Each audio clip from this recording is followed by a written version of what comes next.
Assalamualaikum warahmatullahi wabarakatuh. Perkenalkan nama saya Dinda Silvia Kurniawan, NIM 07-122-0010, Fakultas Teknologi Kebumian dan Energi, jurusan Teknik Permiakan. Di sini saya akan menjelaskan tentang PPT saya mengenai petrologi dan mineralogi sedimen. Em, Tugas ini untuk melengkapi mata kuliah mineralogi dasar. Oke, selanjutnya di sini ada definisi batuan sedimen. Batuan sedimen adalah batuan yang terbentuk di permukaan bumi pada kondisi temperatur dan tekanan yang rendah. Batuan ini berasal dari batuan yang lebih dahulu terbentuk, yang mengalami pelapukan, erosi, dan kemudian lapukannya diangkut oleh air, udara, atau es, yang selanjutnya diendapkan dan berakumulasi di dalam cekungan pengendapan, membentuk sedimen. Nah, material-material sedimen itu kemudian terkompaksi, mengeras, dan mengalami litifikasi, terbentuklah batuan sedimen. Selanjutnya, di sini ada sifat-sifat utama batuan sedimen. Yang pertama, adanya bidang perlapisan, yaitu struktur sedimen yang menandakan adanya proses sedimentasi. Yang kedua, ada sifat kastik yang menandakan bahwa butir-butir pernah lepas, terutama pada golongan detrius. Nah, yang ketiga, ada sifat jejak adanya bekas-bekas tanda kehidupan fosil. Yang keempat, ada jika bersifat hablur selalu monomineralik, misalnya ada gipsum, kalsit, dolomite, dan rijing. Nah, di sini ada klasifikasi dan pemberian batuan sedimen. Penamaan batuan sangat penting sekali dan juga penamaan ini harusnya standarisasi berdasarkan tipe batuan dan sifat-sifatnya. Dalam hal penamaan harus ada keseragaman pemberian nama sehingga klasifikasi dari batuan harus subjektif, mungkin berdasarkan fakta-fakta yang dapat diamati dan bukan tafsiran. Kemudian di sini ada batuan sedimen detritus atau klastik.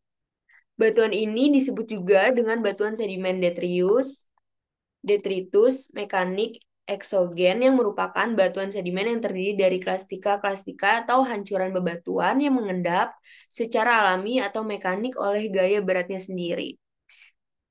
Nah, contohnya itu batuan sedimen detritus kasar, contohnya breksi konglomerat kokoina. Yang kedua, batuan sedimen detritus sedang, contohnya ada batu pasir, arkose, dan grewak.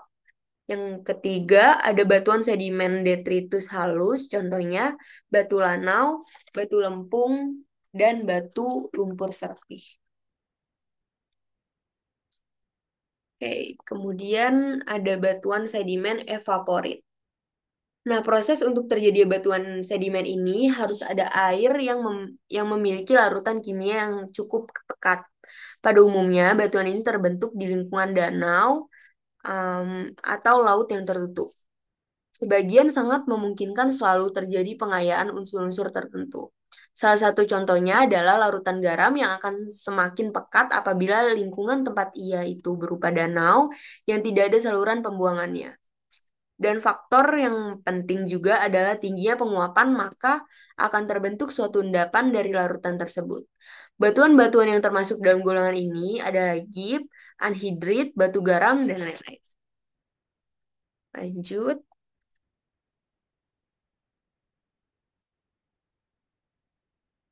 Kemudian ada batuan sedimen batu bara. Batuan sedimen ini terbentuk dari unsur organik yaitu dari tumbuh-tumbuhan, di mana sewaktu-waktu tumbuhan terbentuk mati dengan cepat tertimbun oleh suatu lapisan yang tebal di atasnya, sehingga tidak memungkinkan terjadi suatu pelapukan. Lingkungan terbentuknya batu bara adalah khusus sekali. Ia harus memiliki banyak sekali tumbuhan sehingga kalau tumbuhan itu mati atau tumbang tertumpuk menjadi satu di tempat tersebut.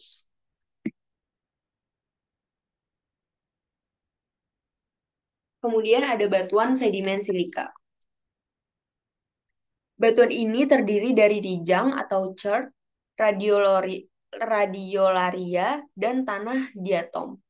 Proses terbentuknya batuan ini adalah gabungan antara proses organik seperti radiolaria atau diatom dan proses kimiawi untuk lebih menyempurnakannya. Batuan golongan ini tersebarnya hanya sedikit dan terbatas sekali.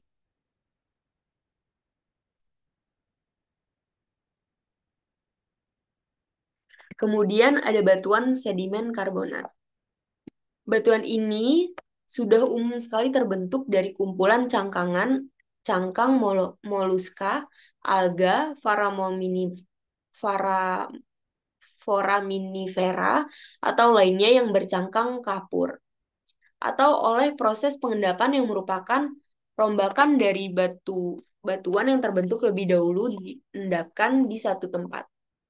Proses pertama biasanya terjadi di lingkungan laut litoral sampai Neolitik. Sedangkan proses kedua diendapkan pada Laut Neritik sampai Bahtial. Jenis batuan karbonat ini banyak sekali jenis tergantung dari material penyusunnya. Suatu contoh batuan gamping terumbu karang terbentuk karena batuan tersebut disusun oleh material terumbu koral. Oke, next. Di dalam memeriksa batuan sedimen plastik, beberapa hal yang harus diperhatikan, seperti salah satunya contoh warna. Warna pada hakikatnya sangat penting pada setiap batuan, khususnya pada batuan sedimen, karena akan membantu dalam beberapa hal seperti masalah lingkungan pengendapan. Contohnya warna merah, hijau lingkungan oksidasi, warna abu-abu tua, hitam lingkungan reduksi.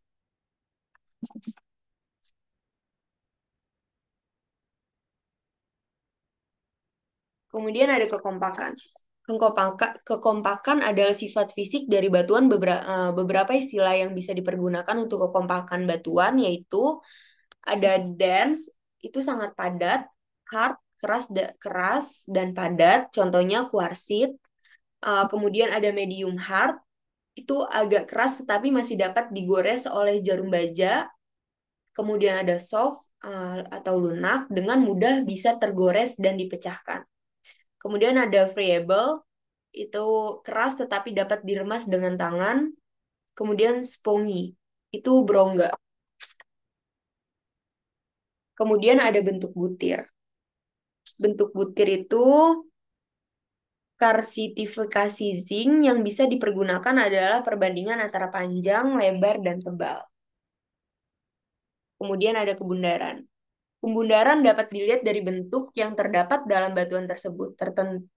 Tentunya terdapat banyak sekali variasi dalam batuan, akan tetapi untuk mudahnya dipakai perbandingan sebagai berikut. Yang pertama itu ada well round, sangat membundar. Semua permukaan konveks hampir equidimensional dan spheroidal. Kemudian ada round, membundar. Pada umumnya permukaan-permukaan bundar, ujung-ujung dan tepi-tepi butiran bundar. Kemudian ada subround, memundar tanggung. Permukaan pada umumnya datar dan permukaan bundar. Kemudian ada subengular, itu ada permukaan pada umumnya datar dengan ujung yang tajam. Yang terakhir ada angular. Angular itu atau menyudut, permukaan konkev dengan ujung yang tajam. Kemudian ada butiran. Butiran dalam batuan sedimen plastik bisa terdiri dari pecahan-pecahan fragmen batuan, mineral, kristal, dan cangkang-cangkang fosil atau zat organik lainnya. Porositas ini adalah perbandingan seluruh permukaan pori dengan volume dari batuan.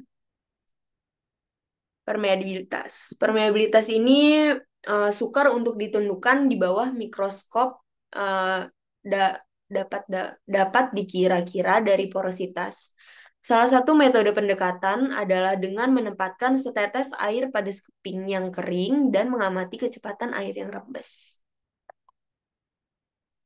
Kemudian ada matriks. Semacam butiran plastik, tetapi sangat halus sehingga aspek geometri tak begitu penting terdapat di antara butiran sebagai massa dasar. Kemudian ada semen, bukan butir tapi material pengisi rongga antar butir biasanya dalam bentuk amorf atau kristalin. Yang ke-10 ada pemilahan. Pemilahan yaitu keseragaman butiran dalam batuan sedimen karstik. Beberapa yang bisa dipergunakan dalam pemilihan batuan ada well sort, itu terpilah baik, medium sort, terpilih sedang, dan poor sort, terpilih terpilih buruk. Kemudian yang terakhir ada kemas. Di dalam batuan sedimen karstik dikenal dua macam kemas, yaitu kemas terbuka dan kemas tertutup. Kemas terbuka itu butiran tidak saling bersentuhan atau mengambang di dalam matriks. Kemudian yang kemas tertutup ini, butiran sangat bersentuhan satu sama lain. Nah, berdasarkan asal struktur sedimen yang terbentuk dapat dikelompokkan menjadi 3 buah, yaitu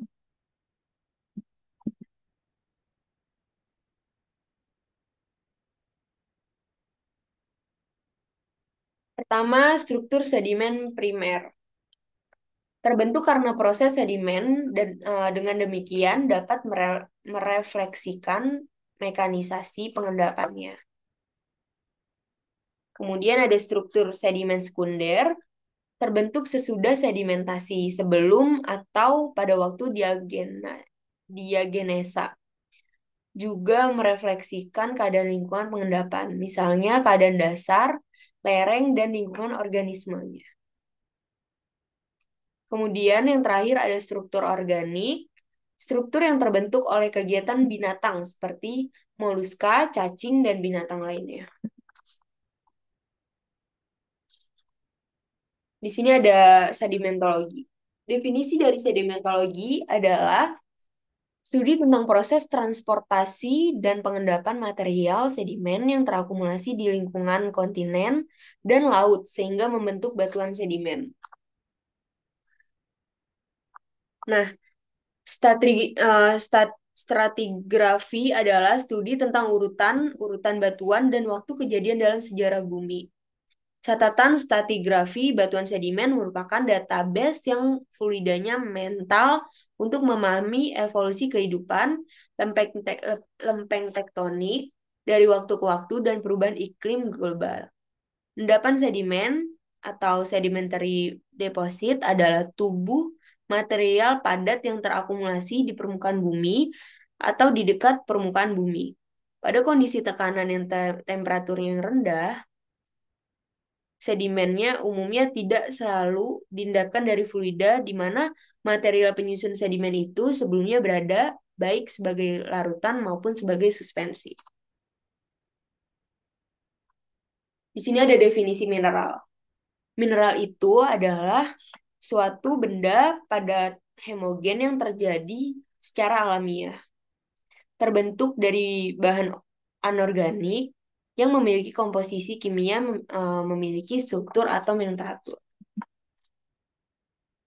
Bagian terkecil mineral yang sama terdiri dari latis, sedangkan mineraloid memiliki pengertian yang sama dengan mineral, namun pada mineraloid itu struktur atomnya tidak teratur.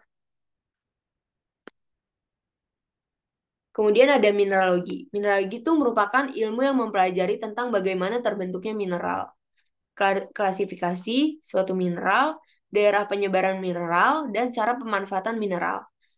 Pada awalnya, bumi dan seisinya berada dalam temperatur yang sangat tinggi. Di sini ada jenis-jenis mineral pembentuk batuan. Oke. Yang pertama ada mineral utama primer.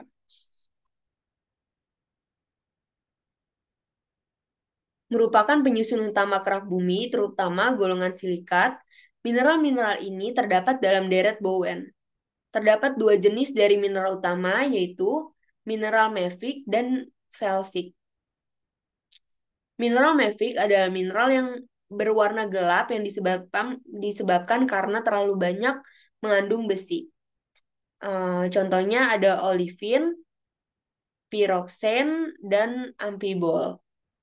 Dan mineral felsik merupakan mineral yang berwarna terang karena kandungan besinya sedikit.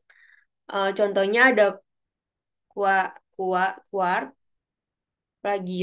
plagioklas, dan muskovit. Terkendapannya dari mineral primer ini menjadi penentu dari penamaan mineral. Yang kedua ada mineral sekunder. Mineral sekunder ini terbentuk karena telah melalui proses-proses tertentu seperti proses pelapukan sehingga mengubah kandungan kimia yang terdapat di dalam mineral. Dengan perubahan kandungan mineral dapat berubah juga bentuk kristalnya, warna mineralnya, dan masih banyak lagi pengaruhnya. Dapat juga terbentuk dari alterasi hidrotermal, biasanya banyak terdapat batuan sedimen. Nah, yang terakhir ini ada mineral tambahan. Mineral tambahan ini yang paling sedikit jumlahnya disebabkan karena terbentuk di akhir sehingga tidak memiliki ruang yang cukup untuk membentuk kristal yang bagus. Mineral tambahan ini terbentuk dari kristalisasi magma. Ada atau tidaknya mineral tambahan ini tidak mempengaruhi dari sifat atau penamaan dari mineral. Contohnya ada zirkon, magnetit, dan garnet. Okay, next. Sifat suatu mineral tergantung yang pertama, struktur kristal, sistem kristal beserta bentuk dan lattice. Yang kedua, komposisi kimia semua mineral mempunyai susunan kimiawi tertentu dan penyusun atom-atom yang beraturan, maka setiap jenis mineral mempunyai sifat-sifat fisik atau kimia tersendiri. Nah, berikut adalah contoh mineral yang terdapat di batuan sedimen. Yang pertama ada kalsit. Kalsit ini sebuah mineral karbonat dan polimorf kalsium karbonat. Paling stabil. Ini tuh batuan yang paling stabil. Yang kedua ada aragonit. Aragonit ada mineral karbonat, salah satu dari dua bentuk kristal kalsium karbonat. Bentuknya ini bentuk lainnya ada kalsit dan veterit. Next, ada pirit. Batuan pirit ini, mineral pirit ini atau pirit besi juga dikenal sebagai badar emas atau emas semu. Merupakan sulfida besi dengan rumus kimia FeS2.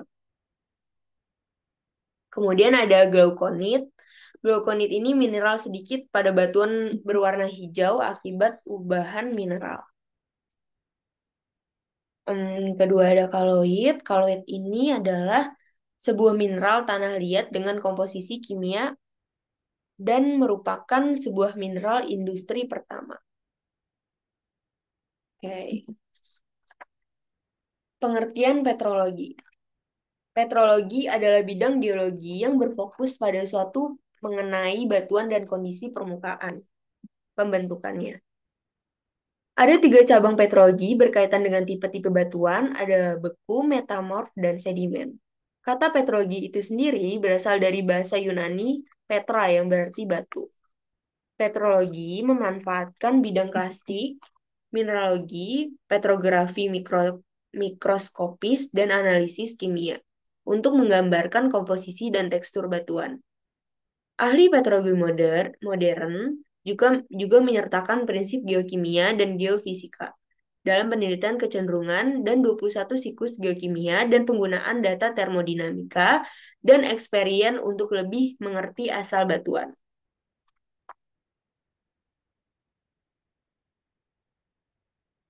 Nah, di sini ada petrologi batuan beku berfokus pada komposisi dan tekstur dari batuan beku. Batuan seperti granit atau basalt yang telah mengkristal dari batuan lebur atau magma. Batuan beku mencangkup batuan vulkanik dan plutonik. Kemudian ada petrologi batuan sedimen berfokus pada komposisi dan tekstur dari batuan sedimen. Batuan seperti batuan pasir atau batuan gamping yang mengandung partikel-partikel sedimen terikat dengan matriks atau material yang lebih halus. Kemudian ada petrologi batuan metamorf berfokus pada komposisi dan tekstur dari batuan metamorf. Batuan seperti batu sabak atau batu marmer yang bermula dari batuan sedimen atau batuan beku, tetapi telah melalui perubahan kimia.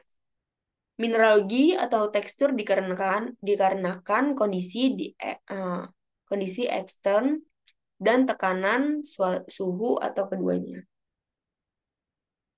Kemudian yang terakhir ada petrologi batuan piroklastik adalah batuan yang tersusun oleh material-material yang dihasilkan oleh letusan gunung api.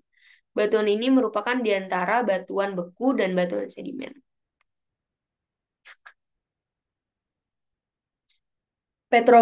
Petrografi adalah batuan sedimen. Petrografi batuan sedimen berperan penting dalam studi sedimentologi dan membantu mengungkapkan rekaman geologi masa lalu yang terdapat dalam batuan sedimen.